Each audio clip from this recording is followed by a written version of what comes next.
insert artsy intro. Blah, blah, blah, blah, blah, blah, blah, blah, blah. Hi, I'm the green one. Who are you and what have you done with Panda Sprocket? I can hear some of the new subscribers asking.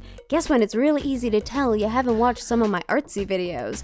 Hi, I'm the artist and technically the voice behind Ponder Sprocket. I'm known as Empty Brook. Y'all can call me B. Hello. So some people wanted to see the full speed paints behind some of the character designs that I was working in my most recent videos, and a couple video projects I am still working on, and I thought, why not? I could make a video out of it, so we're gonna be looking at some of the stuff that I was working on for Halloween. Didn't finish it for Halloween, because if you think I can keep a schedule, you don't know me. Let's look at some character designs.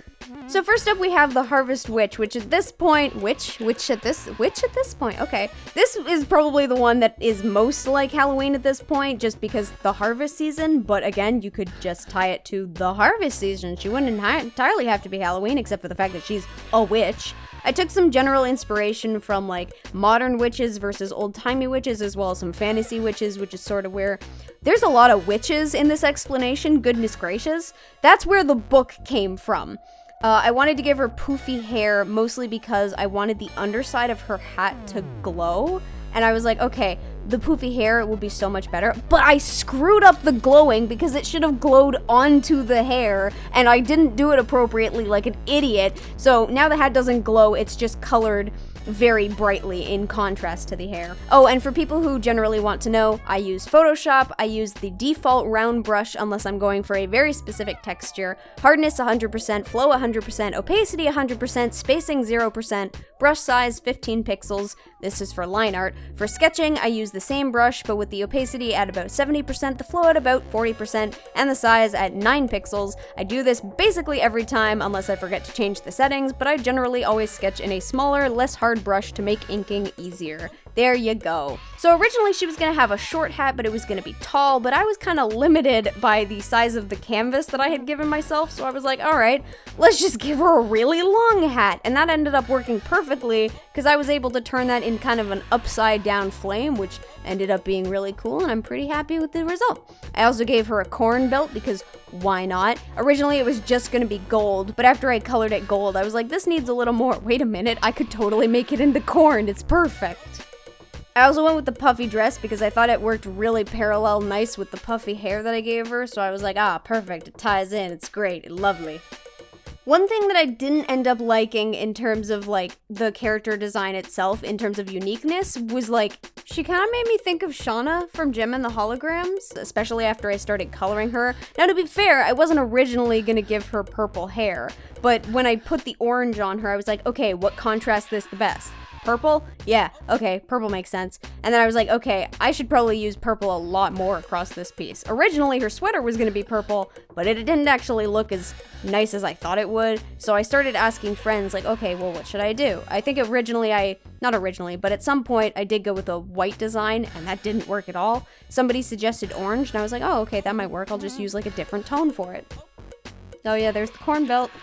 My friend Dulu actually suggested making the hat orange, but I was so tied with the fact that like I wanted the underside of her hat to be this bright orange to now contrast the purple I'd made her hair. I didn't want to turn the top of the hat orange too, so I compromised and made it sort of brownish and then sort of faded some orange into it at the tip, which I think ended up working out a lot nicer than I thought it was. Browns and orange just in general go really nicely together. A lot of the time, when I do shading for things, I will usually imagine a light source, like, slightly off to the left. So, if I'm generally shading just a random character and there's no super defined light source, I'm just doing a character design, that's usually where the light source is coming from. It's just, like, kinda off to the left, basically. I think at this point, you can really see how much she looks like Shauna from Gem and the Holograms here. Side note, I really enjoyed doing the shadows for the hat, just because, like, those kind of shadows or those shadow sets on folds in hard fabric are usually very fun. I'm not particularly good at them, but they're hard to at least practice with. I think that's also why the sweater was so fun. Actually, the reason I gave her a sweater was because I wanted her to kind of look like, you know, I wanted to invoke a whole fantasy versus traditional versus modern witch thing. And when I think modern witch, I was like, okay, well, what do cute girls wear in fall? They wear like cute big neck sweaters. Probably not with boob holes, but I thought it was adorable, so it worked. The orange freckles were also kind of fun, but I probably could have made them brighter to contrast her skin tone better.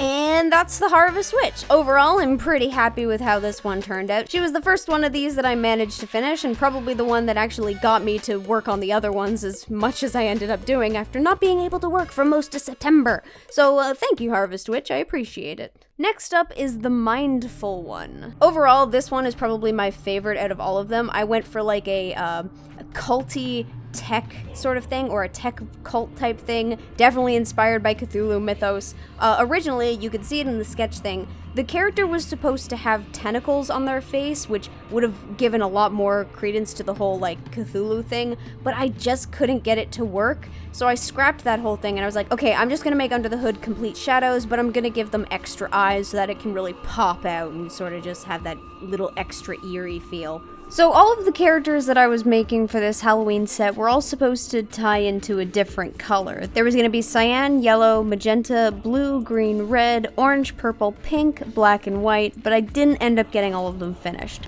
The Harvest Witch was the orange one, and this is the blue one. This one ended up being the fastest and easiest one to do, despite all of the clothing tentacles, which kind of surprised me. I honestly expected those to take a lot more to ink and color and whatnot, but I guess because of the way the way I did it probably sped up the process a heck of a lot, and the one that did end up taking me the longest is gonna be so much more obvious once we actually get to it. Based on the color design for this one, I feel like I'm kind of giving off like a tech squid type vibe. Maybe if I'd been able to get the face tentacles to fit in there in a way that looked nice, it probably could have been like that. I'm kind of dissatisfied that I didn't really do anything with that phone device in their hand, but I guess it was mostly covered up. There wasn't really much of a reason to. I'm not really designing backstories or tech for these characters. I'm just coming up with the designs, and then other people can do with them what they want. It's whatever you need it for. So I wasn't entirely sure if these were supposed to be like some sort of mystical thing or a tech thing. I guess it depends on whoever wants it, but it's basically the cloak descends into tentacles or whatnot. I don't know if maybe they just don't have an underside and it's just the cloak. I just designed it as it is. Whoever gets it, gets it. They do what they want with it. Either way, this was fun. So, the Mindful one was supposed to be, like I said, the blue character. They were supposed to be, just in general, a deeper blue, because the cyan character is a lot brighter than this. But some of the dark blues I originally tried going for were just too dark. So, just like the witch, I contrasted the blues with this one with the very obvious choice of orange. And in general, I think it worked. The slightly more yellow eyes was probably the better option. Maybe there was a better choice, but it didn't occur to me at the time.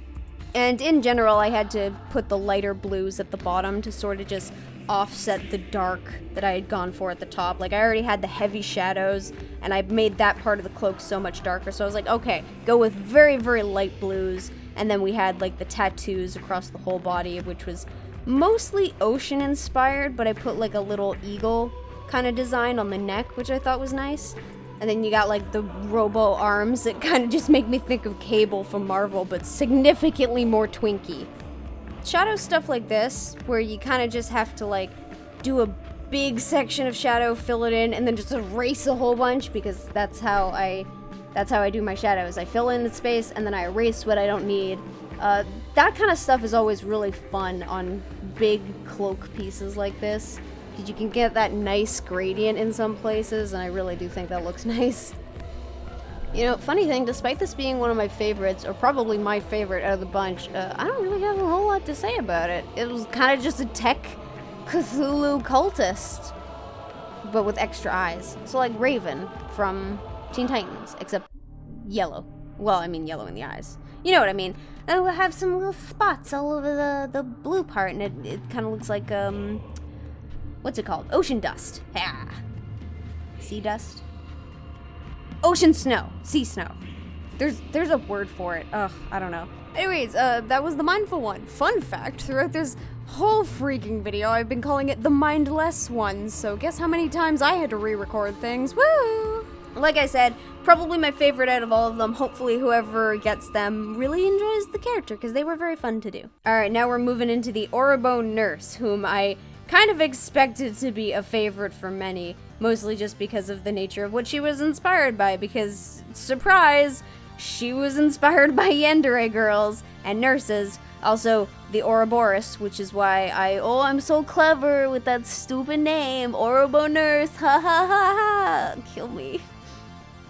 So, I was actually listening to a You Got That video, but with yandere girls while I was sketching this to get an idea of what sort of pose and facial expression I should do for her. I don't tend to draw a lot of yandere characters, so I hope I got it pretty okay. My brother told me that this is basically what appeals to young teenage boys, most like how bad boys appeal to teenage girls, because they're like, oh, their obsession and controlling nature is so hot, but then they don't realize the problems with it until they're into the thick of things. So that was fun. I also have to acknowledge, I kinda like how my line art has improved as a result of these characters. I feel like it got a bit better. It may also happen to be for the fact that I've been, you know, inking with a bigger brush than I normally did. I usually would ink in a 9-pixel brush.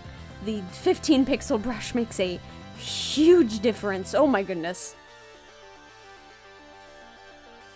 Yeah, if you can't tell the Ouroboros design, it's in her hair. Oh, it's so subtle. Although I am pretty happy with how the hair turned out. I don't do braids a lot. They're pretty tedious to have to constantly draw a heck of a lot. I will probably just sort of practice it and get better in general over time, but in the meantime, braids are tedious. I'm sorry, it's like drawing bricks, or like how I compare drawing bricks in animation. You draw the same thing over and over, and you have little to no variation. It gets pretty boring. Ooh, like the lacing, which, after doing the braid on this character, why did I give her lacing across her whole torso? Like, what was I thinking? The only way I could have made it worse if I also did it down the legs, which thank God I didn't. If it isn't pretty obvious, this was the pink character. So unlike the others where I contrasted with like the exact opposite, which for this character would have been green, I was just like, no, I'm just gonna go with pink and red and maybe like a little fleck of yellow. It's also not apparent just yet, but I fricked up on the lacing pretty bad while I was doing this and had to go back and redo it. Actually, yeah, now it's apparent.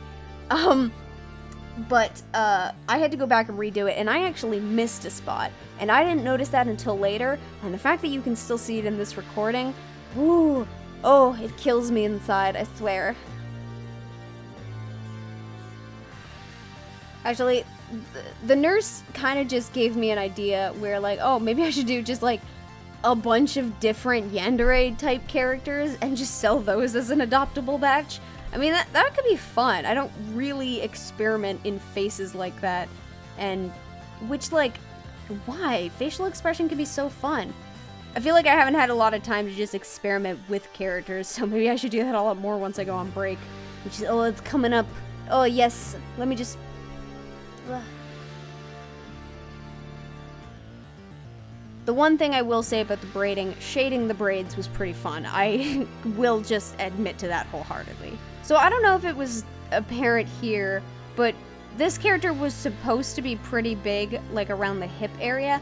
I don't think I really captured it as much as I wanted to. I wanted to give her like a pear type shape, but because of the angle that I was also trying to go for, I think it just didn't pull through.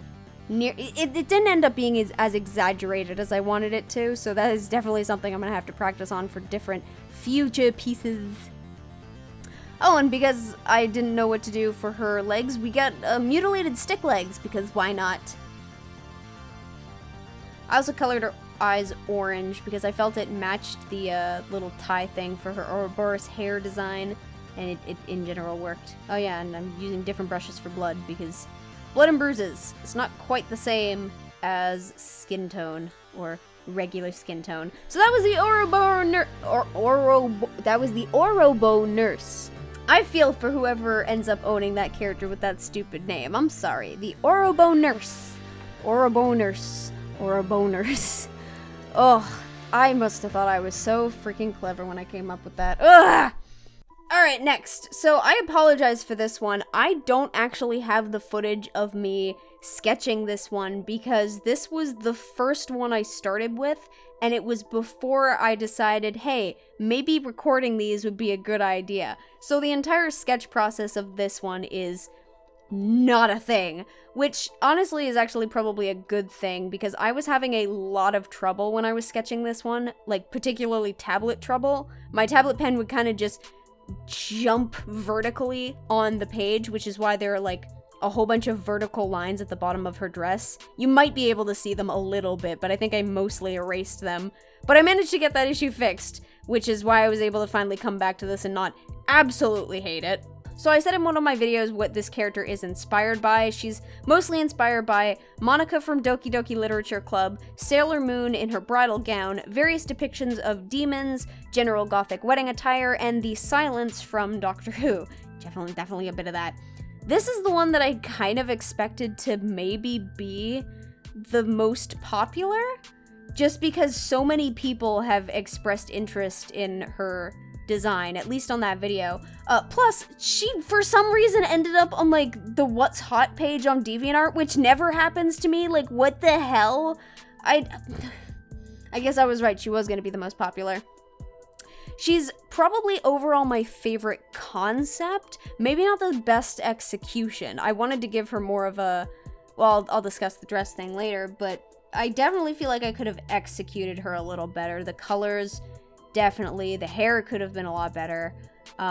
Actually, I wasn't sure if it was apparent, but her hair was supposed to look metallic, kind of like a scythe, but I didn't really shade or highlight the scythe hair well enough to make it apparent that it was supposed to shine like metal. I thought, like, oh, maybe if I were coming up with a backstory for this character, her hair would have had the ability to turn into sharp metal and cut people. But I didn't get it across very well. I went for too soft designs when I was highlighting, and the highlights themselves could have been sharper and a lot more defined. So that was my mistake, but that was originally what it was supposed to look like. Oh yeah, and I gave her really big horns. They were supposed to be like the buns on the side of Sailor Moon's head, because she's freaking meatball head. Yeah. So what I ended up actually really liking this orange dress, and I was tempted to keep it, but this was the black character, so I didn't want to have a whole lot of other colors in her design, except for maybe like dark blues or purples, just because they can so often be looked at as black. What I ended up wanting to do with her dress is to have like a staticky TV type effect, which is one of the things that I don't think I really got across particularly well. I did like what it turned into, but it wasn't exactly what I was trying to go for. I do really enjoy, however, her makeup and the arm sleeve type designs that I gave her on the arms. It just worked a lot better than I expected it to. So there were certain things in this piece that I expected to work really well and just didn't because I didn't put it across well enough. And then there are the ones that I didn't think would work particularly well, and they did, which surprised me. So overall, this character is just one giant big walking contradiction, and that's what we need to take from this. I just realized she is a giant walking contradiction, not just in design, because the whole concept is also love but death. God damn it, shut up! So, as complex as trying to shade the dress was, this was actually really fun. I find that shading things like this that have so many intricate little pieces, if I'm not on a time crunch, this stuff can just be, in general, very relaxing. Just sort of filling it all in. It's quite nice. I enjoyed it. If it wasn't on a time crunch, I probably would have enjoyed it a lot more, but I was, which sucked. But oh well. Actually, one of the things I would have liked to change is maybe to take those skulls and add more of them in different places across the dress. That could have been nice. Or some sort of, like, skull lace design, maybe along the bottom. It could have been cool, but it might have been too much. There already wasn't, like, enough definition in the, tattered fabric close to the bottom, so maybe the lace would have just been tacking on way too much detail that didn't need to be there. Plus, and in general, the flowers were probably a lot more detailed than they needed to be, but I mean, they're the center frame of the character, and the knife sort of draws your eyes down to them from her face, so I don't know, maybe it was a good idea that I put a lot of detail into those, I don't know. Highlight everything, and then boom, voila, you got The Lost Bride, which was honestly a very fun one to do. I hope that whoever ends up getting her enjoys her immensely. And I don't know, maybe you want to do that thing with the scythe hair that I mentioned. Like, it's a thing, you could go for it. You could also go for something entirely different. I'm not gonna tell you what to do with your character. So the next one is Banshriek, probably my least favorite out of the bunch because I'm generally not usually a fan of white palette characters, and in terms of all the characters, this was the white one. So obviously from the get-go, I kind of figured she probably isn't gonna be my favorite, but you know, maybe there's something I could do with her that turns her into a good thing. Yeah, that's something I was planning, didn't end up going through. I knew from the get-go I wanted this character to be a banshee, and probably to have a ripped mouth or jaw, but everything else ended up being me improvising on the spot. The original concept that I came up with for this was supposed to be a character with giant headphones, and she was definitely going to be a more modern take on a banshee rather than a traditional one, but I couldn't suss out exactly how I was going to get that to work, so I scrapped it and went for a traditional banshee. I might still carry that design into a different adoptable. For this one, I didn't entirely know how I wanted her hair to connect with the head or really what I wanted to do with the eyes. Originally, I was going to go for like screaming, sorrowful eyes, but I felt like that wouldn't carry across enough in just a general character design, so I was like, okay, let's scrap the eyes, do something different with it.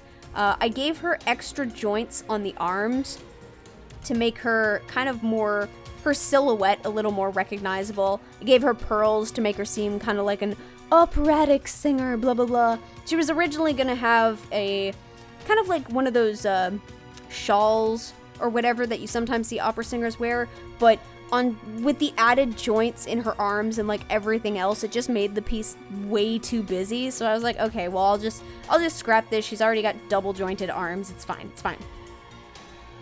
Much like the bride, this one ended up having like a lot of fabric to work with. The problem is this fabric was like less refined and just more all over the place, and I kind of actually screwed up at one point when I was shading the fabric, because I accidentally shaded some of it on the line art layer, and I was just like, you know what, I can't even be bothered to fix this. So that's just a thing in the piece now. I don't know how many people are gonna notice it, but it's a thing. But in general, doing the rest of this dress wasn't nearly as fun as working on the Lost Bride, probably because it was all torn and there was less cohesion to it, I guess. I feel like just in general with this character, there's significantly less cohesion in the design. It's very ramshackle, I guess is the right word, maybe? I feel like that kind of carries across the whole thing, like from the mouth to the hair to the midsection to the bottom of the dress. It just seems very torn, which I guess works given what I did with the mouth, but it... I don't know, maybe it works. People seem to like it, I guess, maybe. One thing I almost did was give her exceptionally pointy fingers, which I often do with monster characters, and I'm trying not to do as much as I do, so instead I gave her just long fingers, but with really pointy fingernails. I have to get into the habit of actually drawing fingernails. Oh, there's me screwing it up and drawing it on the line art layer. Ugh, no. So in general, this character was probably the easiest in terms of inking, because normally when I ink a character, I have to lower the opacity of the character so I can see everything properly and see where the shadows go and, you know, fill everything in accordingly. This one, were it not for the mouth, I wouldn't have had to lower the opacity at all. Or opacity? I wouldn't have had to lower the opacity at all because she's white. Like, I lower the opacity to make it more white. If she's already white, it's just so much easier. But then the mouth was really dark, so it's like, oh, okay, well, fine. At least it made it quite apparent that the shadows were going to show up a particular way on the white parts, so I wouldn't have to go back and change a whole bunch of things later on. Which, admittedly, is kind of a problem with the way I shade, because, like, white things turn purple if the shadows are too dark. And depending on the lighting that you're using, it doesn't usually work. So sometimes you have to use a different color of shading for the white parts. Usually like maybe slightly more desaturated purple or like with some bluish tints to it. Again, it depends on your lighting. So that was Banshriek, which probably not my favorite out of the bunch, but at least one that I'm relatively happy with the silhouette of. I thought it was pretty okay. Definitely not as crowded as one of the latter ones we'll be looking at. But yeah, so you can check out this character over my DeviantArt. So this one is Spine and Collar. This turned into one of my least favorite while I was inking and coloring it. I originally enjoyed the concept that I came up with, but I disliked inking it because I had so much trouble getting the straight lines I needed to come out right, to the point where I almost gave up on this one. And the coloring overall was an issue because I didn't actually know what I wanted to do with the coloring, which is why I would effectively completely redid the colors halfway through this thing. I figured if I added in shadows first, it would help me figure out what colors would work best, and I was kind of right. I added the spikes along the big-ass floating pauldrons that I gave him, mostly just because I felt the pauldrons themselves were too plain, and I was like, okay, how can I spice this up? Spikes! And then I was like, okay, make them like fleshy, crafted spikes, and it worked so great. It also ended up extra working because I forgot I'd given him like little spines that were supposed to stick out from his arms, so just the spikes in general totally worked, and then I needed something on that middle finger, so I was like, okay, another spike! I don't know, spikes everywhere, which this boy was called Spine and Color, not Spike and Color. What are you doing? I don't know why I ended up giving him a hole in the hand. It was just like, that's a sort of visually interesting thing that you don't see a whole lot. Let's go for it. I thought maybe if his little weapon thing had two prongs, he could hold it, but it could also go through his hand to an extent. I don't know, you could do like interesting things with that, maybe. And then of course he had to have like a little spine whip because if you don't know anything about mythology, this is something called a Dullahan or Dullahan. Dullahan, words. It's basically the headless horseman from the story of Ichabod. Generally they're seen like, you know, headless. They usually ride around on horses. Sometimes they don't, I guess. And they generally have like a whip that is made out of a spine. So I was like, okay, this is a perfect Halloween type character. I'll just turn him into an edgy goth boy. That'll be super hot. I think the word is twunk. He's a twunk. Yeah. So this was the cyan character, which means I was going to be using very, very light, bright blues. And I tried tying it in with regular, darker, significantly darker blues, and it just, when I originally first tried it, it just wasn't working. He kind of looked like some sort of cyan blue fireman, which, I mean, given the little fire flames around him, it sort of works, but I don't know, if I was gonna go for that, I would have leaned a little more into the fireman design, and I didn't, so it just kind of looked weird. This one was actually probably my least favorite to have to shade, and that was mostly just because I'd already been having so many problems with regards to what I was gonna do for the coloring, and I knew at this point, like, okay, if I can't figure out the coloring after I've done with the shading, I'm not gonna be able to get this boy to look nice. And so it kind of just made it kind of just made the shading process a little more stressful than it needed to be. So most of these I did on stream, and this one was no exception. Someone actually on stream suggested that I set his hair on fire, which I enjoyed a lot as a concept, and actually made me think of this whole Adoptable set where their main design focus is that their hair, like, is different. Maybe one has, like, fire hair, and one has living hair like Medusa, and one has, like, you know, metal hair like the Lost Bride, but I'd probably go about it completely different. But, like, yeah, I figured a concept like that could be interesting. So that was Spine and Color, the cyan twunk goth Dullahan boy. Hopefully someone really enjoys him, because he ended up being a lot more interesting after I finished him, and significantly less of a troublesome character once he was done. Yay, go Spine and Color, you're not a complete burden. And last, but certainly not least, but definitely most complex, we have the Living Pharaoh. Now, whoever has seen on my DeviantArt will probably be like, what the heck is this? This isn't the Living Pharaoh. Yeah, give it a sec. So I actually came up with something completely different for this guy originally, and I did not like how it was turning out. So at some point, I just completely scrapped what I had drawn and started fresh.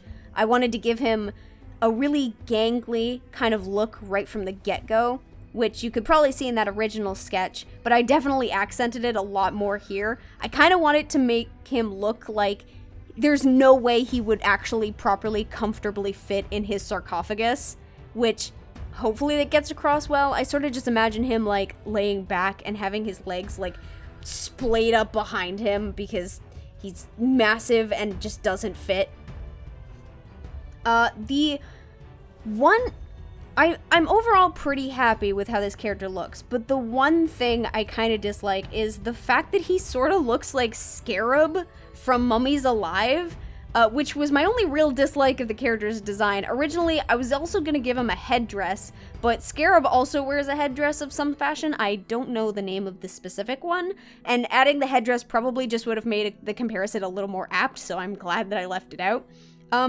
This character actually almost got scrapped along with the other ones that got scrapped, but I wanted to see if I could do one more before I had to work on other things. I was already super behind schedule, but I still needed the art footage. It was either going to be this one or the Hello Queen, and I think I put it to a vote in live stream. So if it's not apparent, this is the purple character, and this was the last one that I ended up doing. I went back to the same thing I was doing with the Harvest Witch and the Mindful one, and I contrasted the purple with yellow, mostly because the sarcophagus, like sarcophagi are usually gold, so I felt it, you know, yellow, purple, haha, it kind of works. And the purple makes him look like he's got dead, gross, decrepit, corpsey skin, so it's perfect.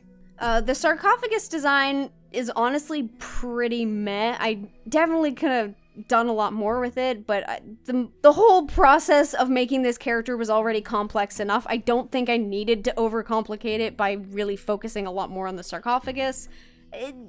Maybe I'll get better with them over time. So the whole thing with him was supposed to be that his bandages could basically come to life. Hopefully that I got that across.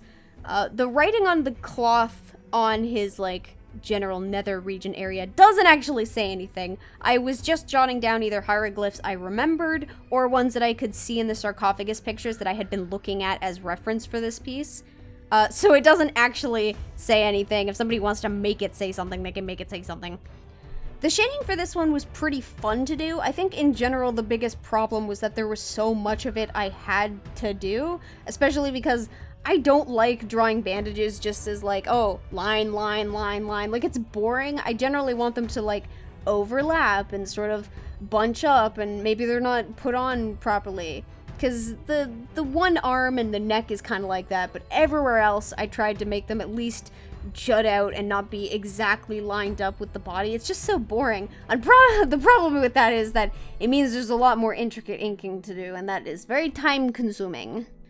So, despite the fact that this character almost got scrapped, this one ended up being the very longest one that I was going to spend working on. I think the general art footage for this one that I collected, even after I cut it all down, was still something like an hour and something. And that's after it's being sped up to like 800% or whatever, and it ended up being so much longer than all of the other ones. It was kind of ridiculous, but I'm at least satisfied with the result. He doesn't look too much like Scarab, although if y'all haven't seen Mummies Alive, go watch Mummies Alive. Like, all of the episodes are on YouTube. Just what are you doing? Go watch it. It's great. It's 90s schlock. It's hilarious. And overall, he's probably one of the creepier ones, so I'm pretty happy with how he turned out. Yeah. So that was the Living Pharaoh. Hopefully you guys enjoyed him. So for anybody who doesn't follow me over on DeviantArt or on Twitter or on Instagram, all of these characters actually went up for auction this week, and they will be going for auction until November 16th.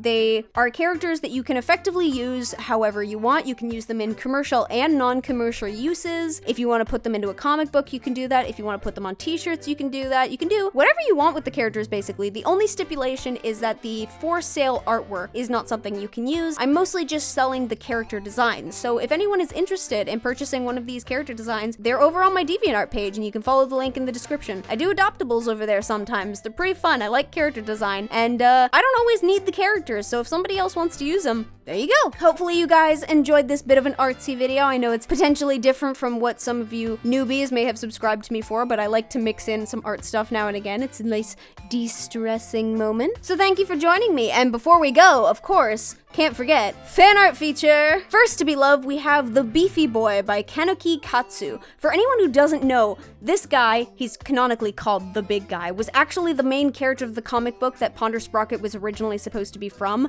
I don't really have basically any art of him online, so the fact that there's fan art of him is kind of phenomenal, and I actually follow Cxxy on Instagram, so this was even more wow, making him look all suave as heck. And with warm, sweet tones, here's A Soft Sunshine by Dekosekoro. A calm, relaxing, perfect day of just chilling and picking flowers. Side note, Stem is totally the type of sweet bean to make a flower crown if she knew how to, and Mecha is totally passive enough that they just let her plop them on. How do some of you guys, like, actively draw mecha so much better than I can? I'm jealous. As an immediate contrast, here's I'm Sorry by Dreamwalk Felix. Don't be sorry. This is perfection. This is grace. This will slap you upside of the face and probably steal your beans. The fact that Stem's eye is basically caving in on their face is mwah, the pièce de résistance. Stem's hind legs also look about as ineffectual in this piece as they are canonically, so I support. Back to some intended cuteness, it's A Smol Ponder by Emmy Ann, which, aw, let's be real, Emmy's chibis are super cute. I really do love the way they look. The design makes Ponder Sprocket looks like she just came out of a TV show or something, and I feel like she's gonna start talking to me about how to cross the street safely or deal with bullies. Absolutely adorable. I know it's not Halloween anymore, but that doesn't mean I can't enjoy Octo Mama by Cxxy. Can I just say that Ponder Sprocket's hair looks so cool all done up in the back like that? And I'm not just saying that because I actually had my hair look like that in high school at one point, and it's still the style that I draw myself into this day. I'm not biased, I swear. The Ponder Sprocket dressed up like my first animated female crush. Yes, please. Fiend's even ready to grant us some love. Oh, so cute. Ready to lick faces, it's Octopupper by Buzzing Buster. Nobody would be surprised that this is not actually the only Octodog related fan art that I have gotten. This just happens to be the one turning Ponder Sprocket into a pupper, which, let's just be real, is hecking adorable. She also looks shockingly like my actual dog, who I don't think I got until after this fan art piece was drawn, so that's pretty coincidentally nice. Here's a nice angular piece, Ponder Mama by Patchwork Heart. Another one designing Ponder Sprocket in such a way that she looks like she's jumped straight out of the TV. The extra long hair strands to tie in with the neatly cut bangs was a nice touch. And of course, I absolutely adore the tiny head octopus. Who wouldn't want a tiny head octopus? For a more fun and dramatic redesign, we've got Truffula Tree Stem by Spotted Heart 140. I speak for the trees! Yes, you do, you precious bean. I love the slight purple and pink tints added to Stem's eyes, and the stripes along their body really give an extra oomph to her. Kinda makes her look more assertive, actually. Another piece that would have been great for spooky season, it's a Dragon Ponder Sprocket by a Blue Dragoness. Honestly, my actual favorite part about this is the tentacle horns. I don't know if they're soft and just shaped like that, or if they're hard, or if they're like Fiend's actual tentacles and they can change from soft to hard, but I love it. It also kind of makes Ponder Sprocket look like a gargoyle, and considering I named my dog Demona, it's pretty appropriate. Here we have A Night Tragically Cut Short by Tsumi Alchemist. This is so properly accurate that it's both scary and depressing. On the plus side, Ponder Sprocket looks very lovely in her dress. I guess that really does make it a tragic scenario. She got herself all dolled up for a good fun night in the town and somebody's being stupid. Such is life, I suppose. Man, I don't know what that background is, but it is gorgeous. Nice, relaxing piece to contrast the non-relaxing weebs. For some penultimate gorgeousness, we have Ponder Sprocket and Fiend fan art by Fablu Fabletastic. Hot damn, that swooping design in her hair along with all of those wonderful pink highlights to accent all of the blue and purples was such a good choice. Plus, it really draws attention to Fiend's eye and makes his expression pop. That coupled with how strong Ponder Sprocket looks, and this is overall just a really, really nice piece. And finally, we'll end off with Go to Sleep by Peachy3231. Go to sleep! No, you! To which I respond to this with, you can't tell me what to do! Anybody who tunes into my streams and knows exactly how late into the night I try to work is